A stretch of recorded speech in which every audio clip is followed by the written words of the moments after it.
এই মুহূর্তে আমরা দাঁড়িয়ে আছি মুর্শিদাবাদ জেলার ঐতিহাসিক লালবাগ, এবং সেখানেই আপনারা দেখেছিলেন যে বিগত কদিন আগে অধীর রঞ্জন চৌধুরীর প্রোগ্রাম চলছিল লালবাগ সেমিনার হলে।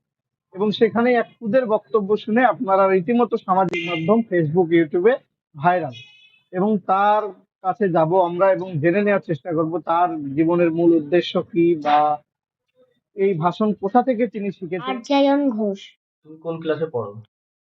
ক্লাস 1, শ্রী শ্রী রামকৃষ্ণ বিদ্যাপীঠ, মতিঝিল রোড। কিছুদিন আগে দেখলাম যে তুমি একটি জনসভায় ভাষণ দিচ্ছিলে এবং সেটি কিন্তু খুব ভাইরাল হয়েছে। কেমন লাগছে? আমার খুবই ভালো লাগছে। কোথা থেকে শিখেছো এই ভাষণ? এটা আমাকে আমার মা শিখিয়ে দিয়েছে। তোমার ভিতর যে একটি দেখলাম ভাষণের ভিতর একটা কনফিডেন্স আছে, কোথা থেকে এই সাহসটি আসছে তোমার? এটা আমি হচ্ছে আমি নিজে থেকেই আমি পারবো ভেবেছিলাম, তবে আমি পেরেও গেছি। কিভাবে আমি জানি না, তো পেরে গেছি। এতগুলো মানুষ তার সামনে যে তুমি এত সুন্দর কথা বললে, তারপরে এত বড় একটা বড় মাপের নেতা সে তোমাকে সংবর্ধনা জানালো, কতটা খুশি তুমি এতে? এর থেকে আমি অনেক খুশি। তোমার মা বাবাকে কি বলতে চাও তুমি? আমি আমার মা বাবাকে বলতে চাই, আমি আমাকে যে এত ভালোভাবে শিখিয়েছে, আমাকে যে এতদিন ধরে ভালোভাবে হচ্ছে শিখিয়েছে, তারপরে রিভাইজ গুলো করিয়ে দিয়েছে, এই জন্য আমি আমার মা বাবাকে ধন্যবাদ জানাতে চাই। তুমি আগামী দিনে কি হতে চাও? আমি ইঞ্জিনিয়ার হতে চাই। ইঞ্জিনিয়ার হয়ে দেশের জন্য তুমি কি করবে? আমি ইঞ্জিনিয়ার হয়েও দেশের পাশে থাকতে চাই, মানুষদের পাশে থাকতে চাই। আমি এই বিষয়ে বলতে চাই যে ছোট থেকেই আমি দেখেছি যে ওর বলার ক্ষমতা বলার ক্ষমতাটা মানে অপরিসীম। ও কোনো কিছু বলতে গিয়ে কোনো ভয় পায় না, কনফিডেন্সের সাথে বলে। আর এতে ওর নিজেরও উৎসাহ খুব বেশি। আমি শেখাই, ও শিখতেও ভালোবাসে, শেখার চেষ্টাটাও আছে। আর ও প্রথম বক্তব্য রাখে 15ই আগস্টের স্কুলে। তো ওখানে আমি ওকে যেভাবে শিখিয়েছি, প্রথমে এমন সুন্দর বক্তব্য রেখেছে, গোটা স্কুল খুশি, সবাই খুশি।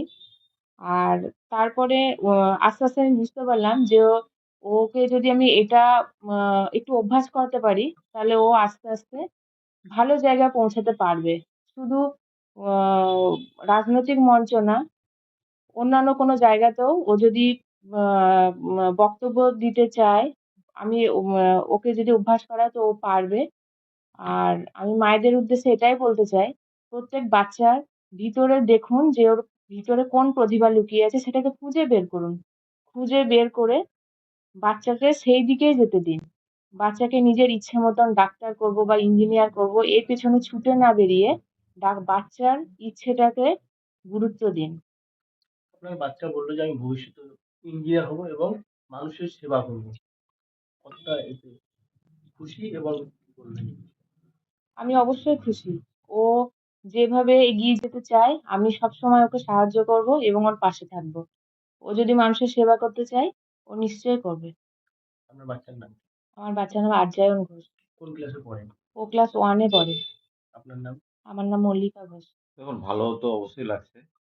আর সবথেকে বড় কথা যেটা, ওর কনফিডেন্স লেভেল যে জায়গায় আরকি, আমরা অনেকদিন ধরেই দেখি যে, যেকোনো বিষয় ওকে একবার যদি বলে দিই সেই বিষয়টা নিয়ে দারুণ বলতে পারে। তো এর আগেও স্কুলে আ যে তাৎক্ষণিক বক্তব্যগুলো রাখে সেখানেও বলেছে এবং সব জায়গাতেই খুব সুনাম পায়। তো এরপর আগে 26শে জানুয়ারি, 15ই আগস্ট সব জায়গাতে দেশের স্বাধীনতা দিবস উপলক্ষে বা প্রজাতন্ত্র দিবসেও খুব দারুণ বক্তব্য রেখেছে। তো আমি চাইছিলাম যে ওর কনফিডেন্স লেভেলটা কতটা, সেটা জানার জন্য যে আমরা তাহলে একটা রাজনৈতিক মঞ্চে আমাদের যেহেতু ওটা একটা পলিটিক্যাল প্রোগ্রাম ছিল, সম্মেলন ছিল। এবং অনেক বাইরের জনসভার মতো বাইরের লোক কেউ ছিল না। সবাই আমাদের দলীয় কর্মী ছিল। আমি ভেবেছিলাম যে ওখানে অজিতদার সামনেও যদি ওকে একটা বক্তব্য রাখাই এবং সেই বক্তব্যটা ও কিভাবে দিচ্ছে। মানে ওর ওর ভয় লাগছে, এতগুলো মানুষের সামনে সবাই বলতে পারে না। তো ও পারছে কিনা। হ্যাঁ? তাহলে আমি ওকে যে বড় হয়ে রাজনৈতিক নেতাই বানাবো এরকম কিছু ব্যাপার নেই কিন্তু। কেননা ভাষণ অনেক জায়গাতেই দেওয়া যায়। তো সেটা বিবেকানন্দের হয়ে স্পিচ দেওয়া যেতে পারে। কোনো আ মানে ডাক্তারি পড়তে গেলেও স্পিচ দিতে হয় মেডিকেল সায়েন্স এর উপর। তো এইটার একটা পাওয়ারটা থাকা খুব দরকার। অনেকের অনেক শিক্ষা থাকার পরেও কিন্তু আ স্পিচটা দিতে পারে না। তো স্পিকিং পাওয়ারটা ১ম থেকেই ছোটবেলা থেকে। তো সেইজন্য আমরা ঠিক করেছিলাম যে আগামী দিনে ও ভালো স্পিচ দিতে পারবে কিনা সবার সামনে। কারণ ওখানে মোটামুটি ৫০০ ৫৫০ লোক ছিল। তো তাদের সামনে সবাই যেভাবে হৈ, হৈ করে উঠছিল তার মধ্যেও ও কিন্তু ওর মানে কনসেনট্রেট টা নষ্ট করেনি। ও কিন্তু নিজের দিকেই একদম পুরো আ কনসেনট্রেট টা রেখে পুরো বক্তব্য শেষ করেছে। ও আমরা এটাতে খুবই ভালো লেগেছে যে ওর মানে যে আম মানে কনফিডেন্স লেভেল ওটা কিন্তু ও ১০০ তে ২০০% পাস করে গেছে। বহরমপুরের ৫ বারের প্রাক্তন সংসদ হুম। তিনি তার বক্তব্য শুনে এবং হাততালি দেন। তারপরে তিনি তাকে কিন্তু ফুলের তোড়া দিয়ে কিন্তু সম্বর্ধনা জানায় এবং তিনি মঞ্চেও ঘোষণা করেন যে আজকের সবথেকে বড় বক্তা। সোশ্যাল মিডিয়াতেও আমরা দেখছি যে অনেকেই বলছে যে আগামী দিনের অধীর চৌধুরী। কি বলবেন? দেখুন বিষয় যেটা হলো সেটা হলো এখনই সেটা জাজমেন্ট করা যাবে না। হ্যাঁ? যে কে কি হবে না হবে। আর সবথেকে বড় কথা শুধু অজিতদা যে ওর প্রশংসা করেছে সেটাও নয়। পরের দিনকে অজিতদা ওকে আবার ইনভাইট করেছিল। আমাদের বহরমপুর জেলা কংগ্রেস কার্যালয়ে। আমি ওকে নিয়েও গেছিলাম। ওকে একটা গিফট দিয়েছে এবং অজিতদা এইটা পরিষ্কারভাবে বলেছে যে, "তোমার এখন রাজনীতি করার বয়স নয়। তোমার এখন পড়াশোনা করার বয়স। তো তুমি পড়াশোনা করো। লাইনে তুমি যেতে পারবে। তোমার মধ্যে একটা আলাদা প্রতিভা আছে। যেটা আমি দেখতে পেয়েছি।" তো সেইজন্য আজকে তোমাকে আমি স্পেশালি ডেকেছি এটা বলার জন্য যে, তোমার এখন রাজনৈতিক মঞ্চে নয়, এখন তোমার শিক্ষাঙ্গনটাই হবে তোমার সবথেকে বড় জায়গা। আপনার নাম? আমার নাম অনিরুদ্ধ ঘোষ। কি করেন আপনি? আমি এমনি ব্যবসা করি। আর আমি আ মুর্শিদাবাদ শহর কংগ্রেসের সভাপতি।